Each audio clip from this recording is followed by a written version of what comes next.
It started as trying to indoctrinate, if I can use that word, my kids, and introduce my kids to what it meant to be Jewish, what it meant to be part of a community, what it meant to be giving.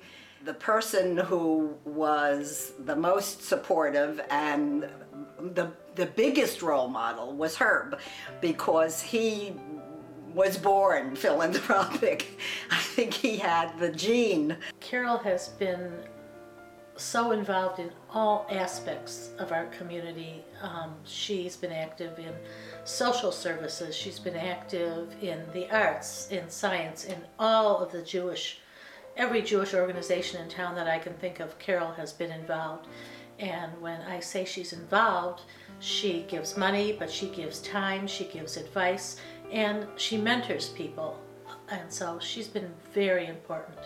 Before there was Federation, there was UJA, and she was running the organization through a little office in Hillel, and we would have meetings on Sunday morning over her house to discuss some of the important issues and talk about who we were going to solicit. Carol Amster is the essence of the Jewish community in Ann Arbor. Carol was a key figure at the beginning of the Jewish community 25 or 30 years ago, when it really began to organize as a Jewish community beyond the scope of simply a congregation or two. She remains a moving force in the Jewish community of Ann Arbor. Carol understood the importance of the mission of the Community Foundation, that we were really here doing important work for the long term. And I think that really resonated with Carol, because Carol really likes to build and sustain things, and that's what the Community Foundation is all about. Well, Carol was a great member of the UMS board. In fact, she's a member of the Senate now. You know, we don't put them out to pasture, we put them on the Senate when they end our board. But she could always be counted upon to speak her mind. She was always very curious. She would often ask why about things. Holocaust Memorial Foundation goes back close to 20 years, and Carol was one of the leaders of the small group, and the intent was to have a very special and lasting memorial, a Holocaust memorial on campus. With Carol's perseverance, I must say, she knew who to contact in the community, she knew where to find that extra dollar.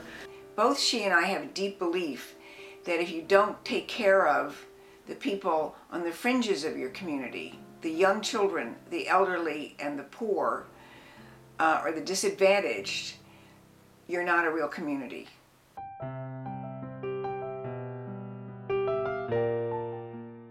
Friendship means 100% loyalty.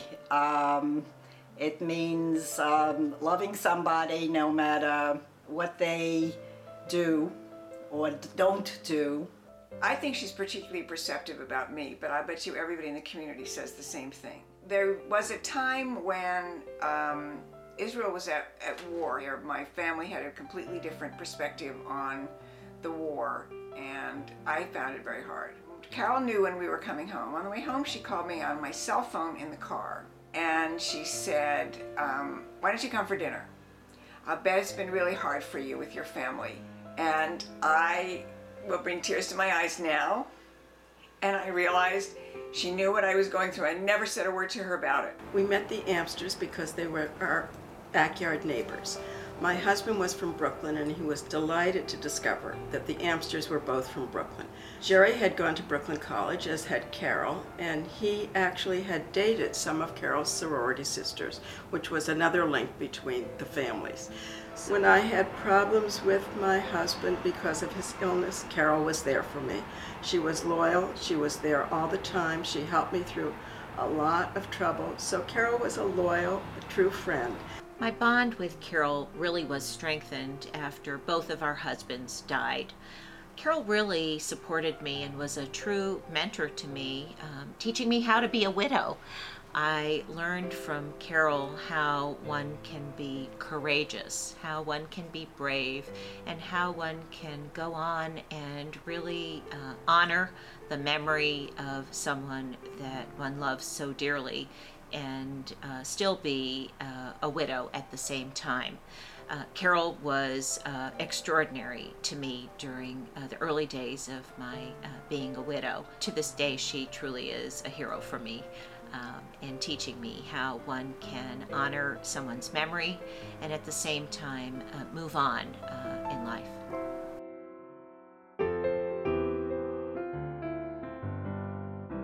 I was a dancer as a child, and I was, as a beginning tennis player, very interested in looking right. You don't always hit the ball if you look right.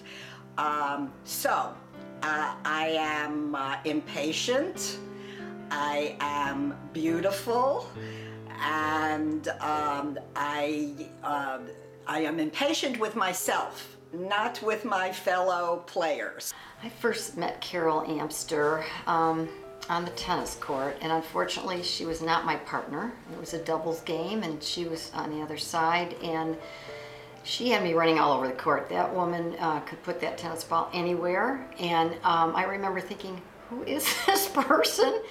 I had always taken dance lessons as an adult, as a child and as an adult, and so when we when we moved to Jackson, I thought, oh great, this would be a continuation, and my friend Edra and I went to take lessons, and Miss Vickery took one look at the two of us, and she looked at our dark hair. We both had black hair, and she said, aha, my Spanish dancers.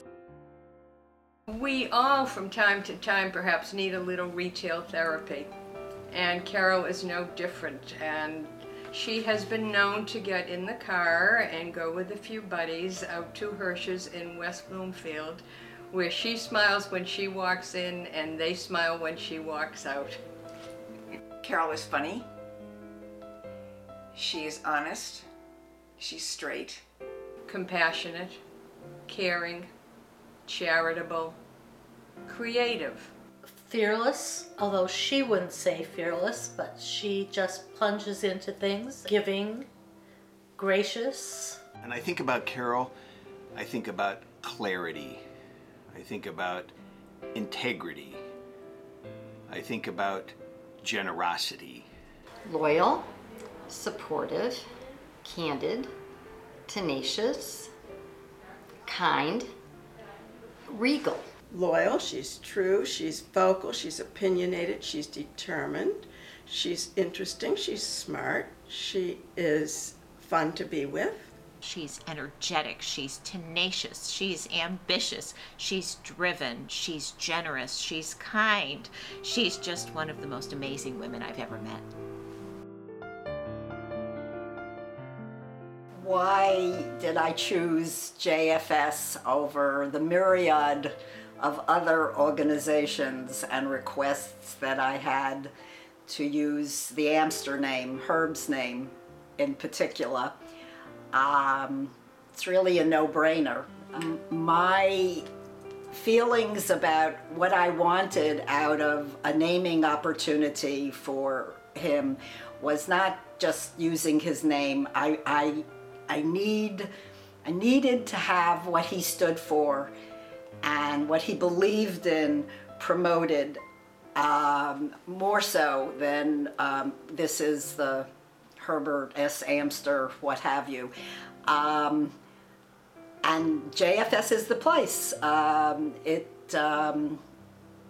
It's what he would have wanted, and they will keep his memory and who he was alive as a beacon and as a guide and as a legacy. The symbol for lupus, the disease that Herb died from, is the butterfly. And the reason for that is because patients with lupus tend to get a particular rash, and it's called the butterfly rash, and that's because it's manifest with a rash that happens around the face, around the eyes and the nose, and it's in the shape of a butterfly. Well, one day Carol was walking with other supporters for lupus in a walk specifically to support lupus, and she was walking with a hat that had the butterfly symbol on its back. And one day somebody tapped her on the shoulder and said, "Carol, there's a butterfly on your hat." And she said, "Well, of course, because that's the symbol for lupus." But they said, "Carol, there's a real butterfly on your hat." And she said, "Really? Well, that must be Herb. He must be here with me today, supporting me." And I realized then that Herb was with Carol, but he's also with all of us here to support us in our community. And I just felt that it was such a true tribute to him and to Carol and to all of us.